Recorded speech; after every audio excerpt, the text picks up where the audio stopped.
J'ai créé cette vinaigrette parce que je me suis retrouvée au Sénégal, à Toubab Dialaw, où je voulais une sauce balsamique. Je n'avais pas de balsamique et j'ai créé cette... Je suis partie du Bissap pour créer ma propre sauce, en fait. Voilà l'origine de cette sauce-là. J'ai fait aussi la vinaigrette de baobab. Voilà. Ce qui m'a marqué, c'est de voir le bissap et baobab.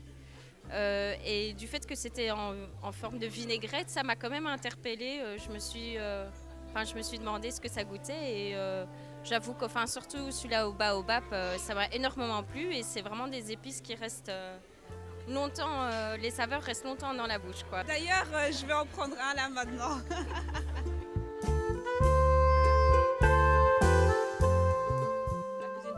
Est née avec cette épice il y a environ 34 ans maintenant. J'ai vraiment, ma première création, c'était cette épice. Comme je dis, ma cuisine est singulière. Je ne veux pas que ma cuisine ressemble à une autre. La cuisine de Suzanne, c'est moi, c'est Suzanne.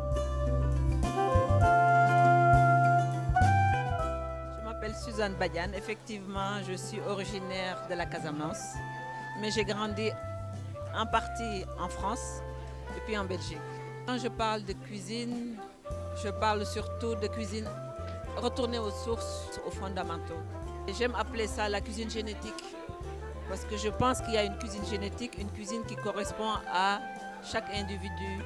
Et la terre qui nous a vu naître, en général, produit ce qu'il nous faut. C'est pour ça que je suis retournée à mes origines, en fait.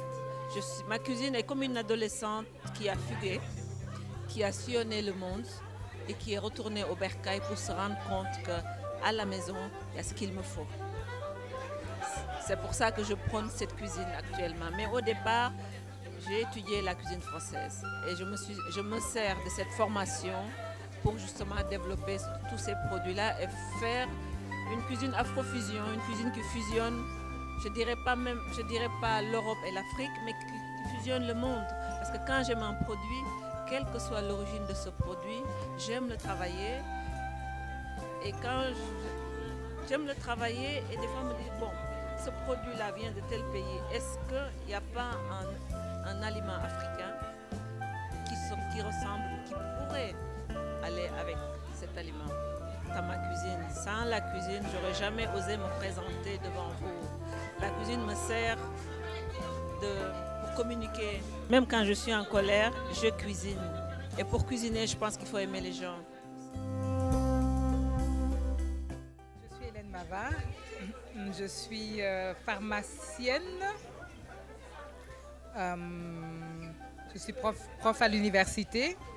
Et je suis spécialisée dans la chimie des substances naturelles pour la santé. Donc voilà, donc pour la santé, pour les aliments, les médicaments, les cosmétiques, tout ça, c'est partie de la santé. Et donc, moi, je regarde la chimie et qu'est-ce qu'elle apporte à la santé et aussi de façon technique en tant que pharmacienne, qu'est-ce que ça peut nous apporter. Voilà. Je regarde ça comme matière première. J'aime les choses originales qui vraiment c'est les produits les produits africains et qu'on utilise et qu'on met en valeur et qui parlent au monde entier. En fait, c'est ça.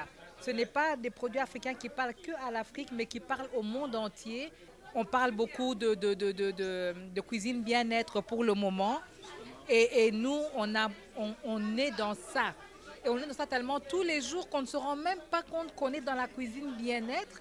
Alors, Suzanne lui donne un peu du relief. Notre collaboration, c'est par exemple, elle fait sa vinaigrette de bissap. Donc, on s'organise pour que la vinaigrette soit techniquement belle. Et aussi, pour que les gens sachent, voilà, cette vinaigrette, elle contient du bissap. Le bissap, vous voyez, c'est rouge. C'est un antioxydant puissant. C'est utilisé en médecine traditionnelle et reconnu aussi par la science comme ayant un effet antiseptique urinaire. Par exemple, ça, les gens l'ignorent. Donc, buvez du bissap. Donc, c'est, voilà, et le baobab qui est considéré aujourd'hui comme un super aliment. un super aliment très riche en fer, en vitamine B9, bien absorbé par le corps. Donc tout ça, ce sont nos aliments. Pour ne pas qu'on les délaisse, il faut que nous sachions leur importance pour notre corps, l'interaction, voilà, et par rapport à nos traditions, et par rapport au fait qu'on ne vient pas du même pays, mais que nous mangeons la même chose de façon différente.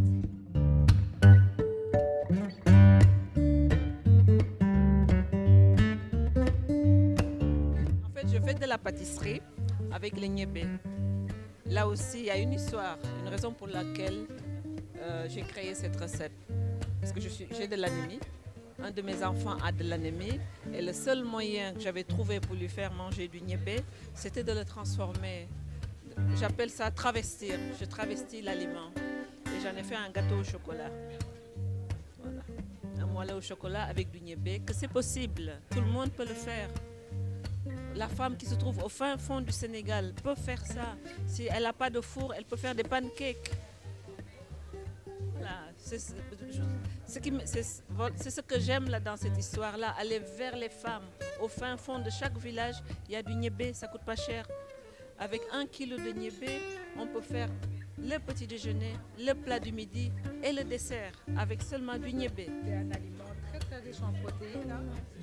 Et d'ailleurs, il est préparé, il entre dans la composition des aliments des astronautes pour les protéines.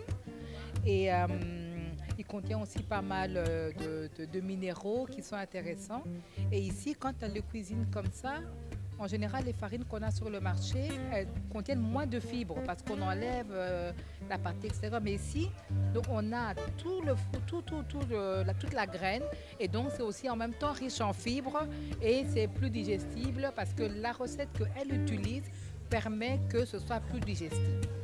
Donc, c'est vraiment un plus. Et comme elle dit, ce ne sont pas des choses qu'on voit à la télé et qu'on doit aller quelque part très loin aller chercher. Ce sont des choses qu'il y a là à côté. Et donc, on les prend et vraiment, Suzanne, c'est ça qui m'a séduit. Ben, on prend ce qu'on a à côté et on fait avec. Voilà.